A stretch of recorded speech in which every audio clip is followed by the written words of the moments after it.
Mount MMA, and today I'm joined by UFC heavyweight Juan the Kraken Adams. Juan, how you doing today? I'm doing great, man. Just about to start that last descent before fight week, which always sucks, but yeah, almost there. Almost there. And obviously, your opponent's going to be Justin Tafa. You're fighting at UFC 247 in your hometown of Houston, so that should be awesome.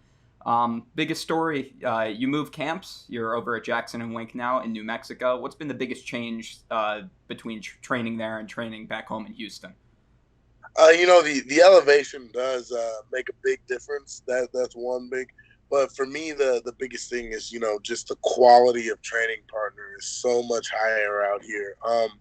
You know, these coaches are great.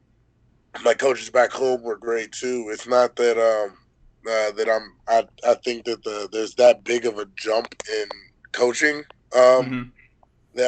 But one big difference here is I'm not having to go to multiple places. I get everything in one spot. Everybody's on the same page. There's there's no arguments. There's no dissension. You know, everybody's got one goal, right? That's the biggest thing. And also, back home, I would have to be exhausted to get a good look from any of my training partners. Whereas here, if I'm not sharp, anybody here can catch me on any given day. So that's the biggest difference, and it's definitely changed. The overall intensity has gone up, I would say. Before it was up to me to be like always just motivated all the time, and that would get draining after a while. Whereas out here, as soon as you step down there, everybody's up, and that environment is just so much more conducive for me. Yeah, that makes a lot of sense. And I know that's the last time we talked. That was something that you were talking about. Is it was hard to find high level heavyweight training partners back at home.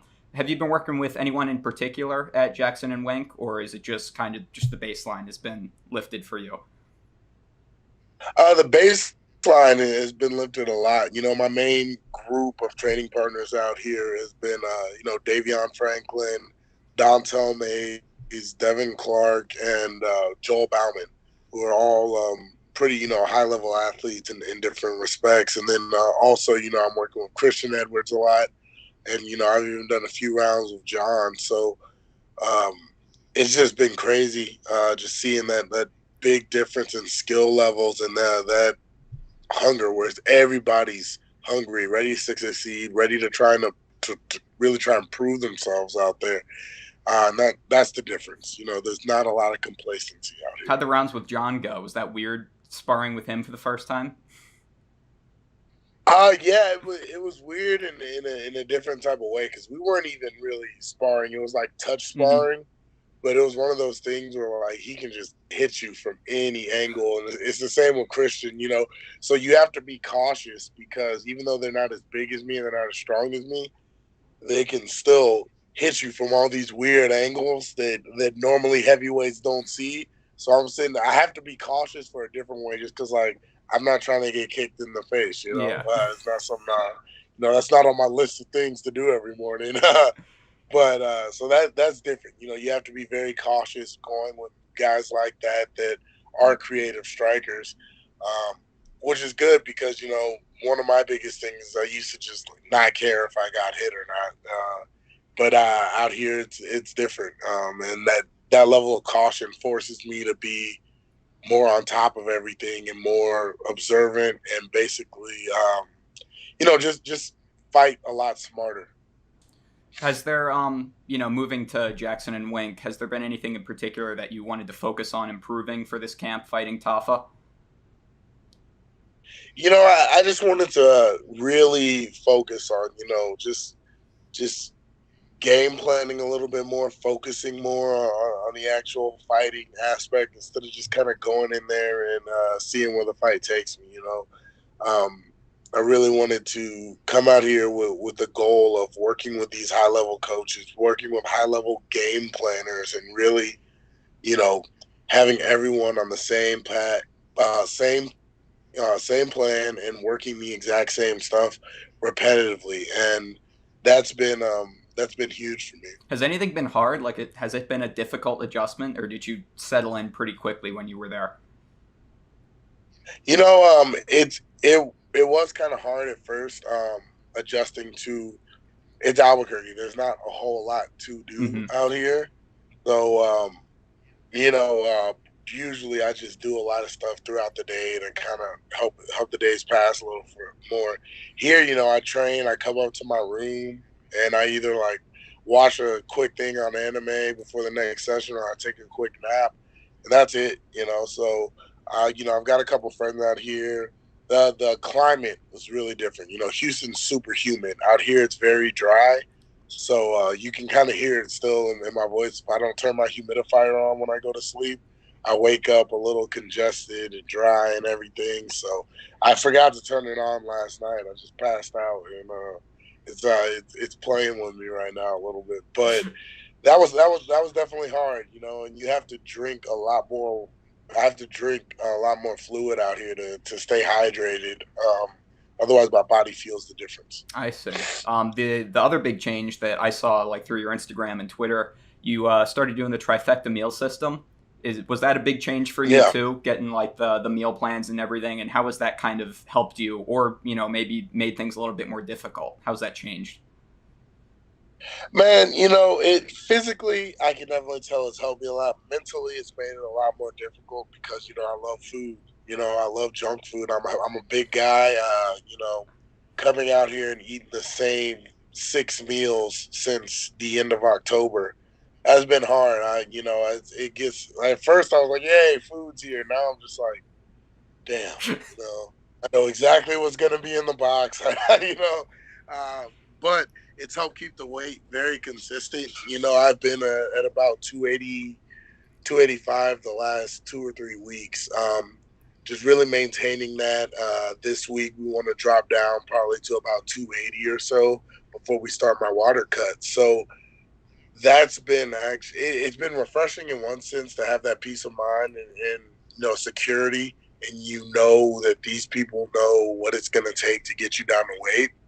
But it's also like been hard because there's days I wake up, I'm like, damn, I want some pancakes, or or I want to go to Waffle House and I can't. The one time I did go to Waffle House, I got like horribly sick, so I stopped doing cheat meals after that.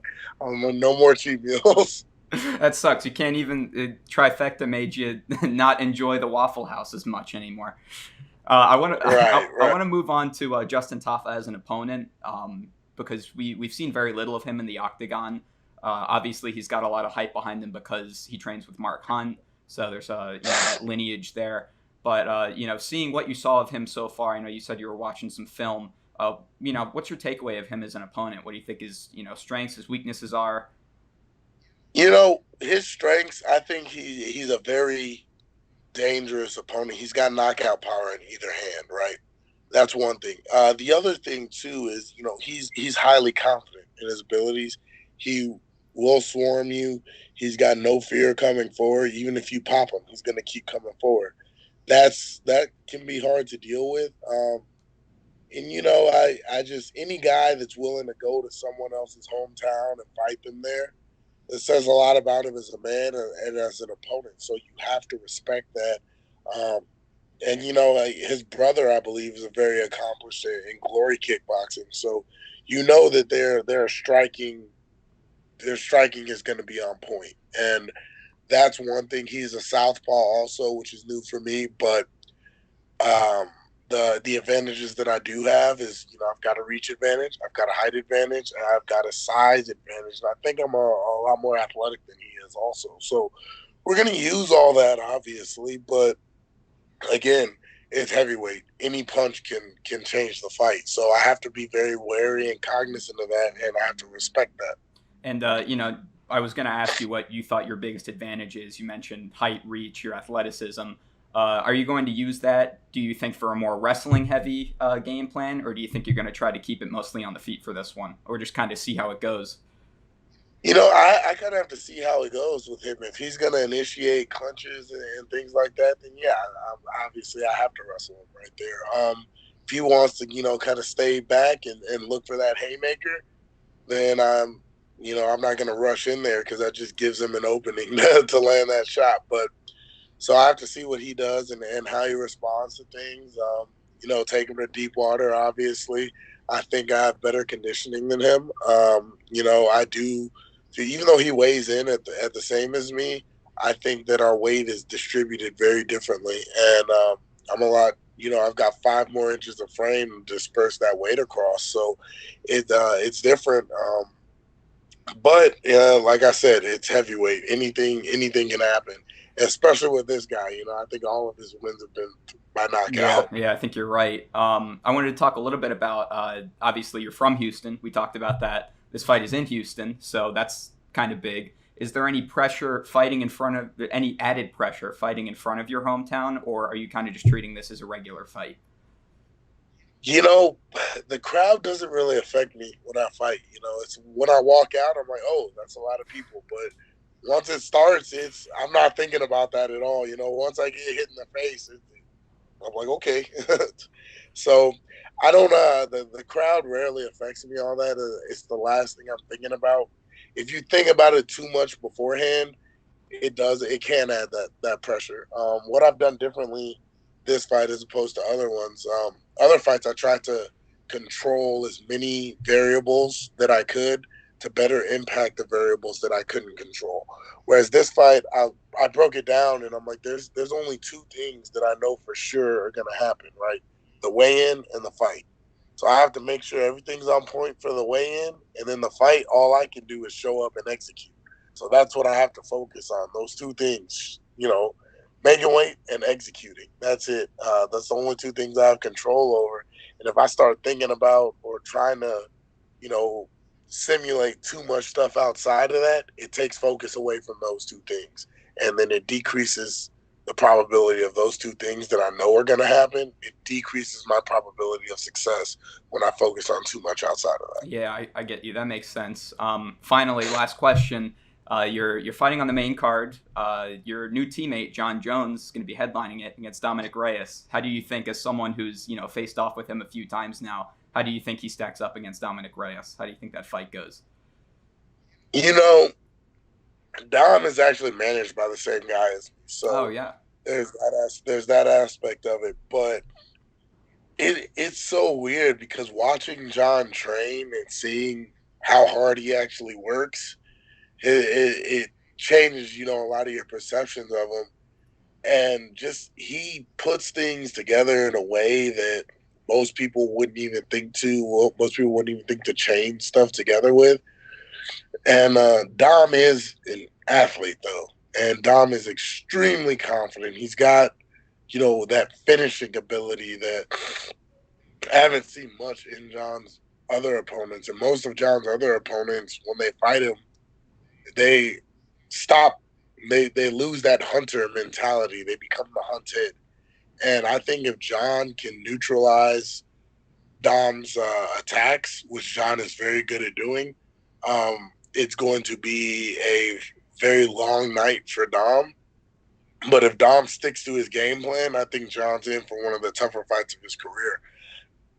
Ultimately, I do think John is still going to win that fight. I don't think it's going to be an extremely dominant performance. I think it's going to be great for the fans to see a truly competitive fight, but I still think John's gonna take the win. I don't think either fighter is gonna lose stock from this though. oh there you go. You got the predictions right from the Kraken himself. That Yeah, those are all the questions I got this afternoon. If you guys like this content, subscribe to Full Mount MMA. Follow Juan on Instagram and Twitter. He's got some of the funniest social media accounts of any fighter that I've seen.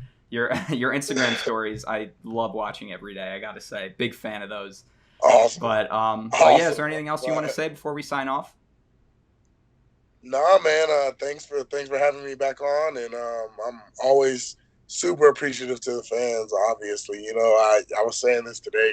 There's without fans, there's no audience for the sport. And without a sport and without a demand for it, there are no athletes. So because of the fans, I'm allowed to do what I do, and I couldn't do this without you guys. Well, thank you so much for joining me after this afternoon, Juan. Hopefully, I'll see you again soon. For sure, man. Have a good one. Thank you. You too.